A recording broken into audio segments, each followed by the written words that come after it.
Is it disgusting or is it not? Hey everyone, it's Mike and I'm learning to flip.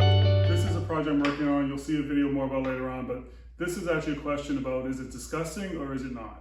Basically, I got this unit and I was doing a standard cleaning, and when I started cleaning it, the rags were a little disgusting, very brown. But yeah, this is like the third or fourth cleaning. And after 3-4 coats of using a TSP alternative, water, they kept on still coming off brown. So I'm like, I thought this was just some old thing that had, disgusting tar, dirt in it. I don't know. I noticed that it's actually wiping off, it's the actual finish on the wood. So this brown is not, as far as I know, it's not dirt or tar, it's the whatever the finish is that's on this wood. So I'm hoping that means it's not disgusting, it's not dirt, and I'm going to have to let this dry from all the washings I've done to see if I can sand this down without this gumming up my sandpaper. If it causes a problem, I guess I could try using a stripper to try to dissolve it instead of sand it off.